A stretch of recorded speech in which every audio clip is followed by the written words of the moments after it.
Hi, my name is Jack Hooper from Take Command Health, and I want to share some ideas on how small business owners or small employers can offer health benefits to their employees. First thing you need to know is that there's some new ways to do it. In the past, the only option was to purchase a group plan for everybody. So if you're a 10-person company, that means you, the boss, pick Aetna, or you, the boss, pick Blue Cross, and everybody gets a flavor of that. There's not really any group savings until you're over 50 or 100 employees, and really sometimes it can have the opposite effect of what you want, and you end up locking your employees into a one-size-fits-all plan that may not be best. So there are some new options for you to consider. The first is called a QSEHRA, or QSEHRA, as we call it for short. This passed last year, kind of snuck under the radar. We call it the bipartisan health law that nobody knows about. And what it does, it allows small employers under 50 to reimburse tax-free for health insurance and medical expenses.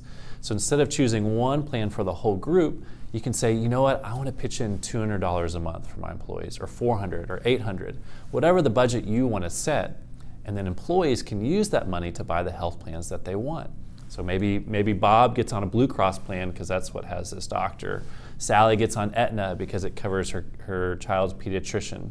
You know, Frank can stay on his wife's plan because she's got a great one.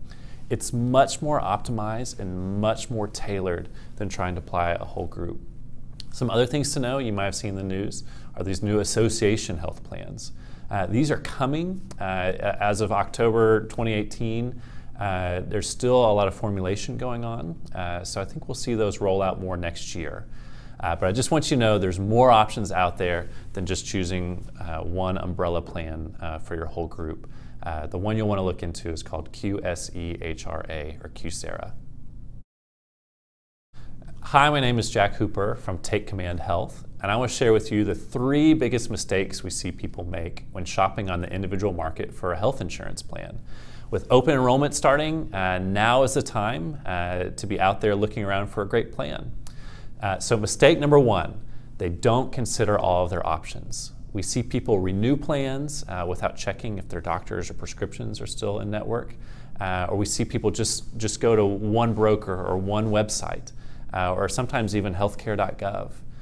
Really, you're limiting yourself from the get-go, and you could miss out on some great plans that are off exchange, or alternative plans like short-term plans that now can last a year, or sharing plans which can provide great coverage if it fits your lifestyles and values. So don't handicap yourself from the get-go by just going to one website or healthcare.gov.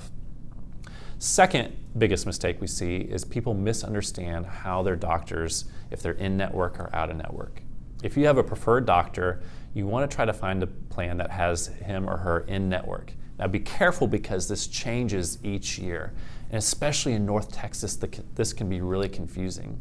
Doctors will say, yes, I take Blue Cross, but in Dallas, there's 5 Blue Cross networks. So how do you know if your doctor takes the one that you need? Third and finally, watch out for prescriptions, especially for people that take regular prescriptions, kind of maintenance medications. We see people get surprised where, hey, they've paid $20 every time they go to the pharmacy, and one day they show up and it's $500. Formularies, just like doctor networks, are which drugs each health plan is going to cover, and those change year to year to year. So it's important that you keep up with which drugs are on your formulary, or which health plan you choose. Make sure that you have your drugs on it. And if things change, talk to your doctor. There might be a generic available or something that's much less expensive.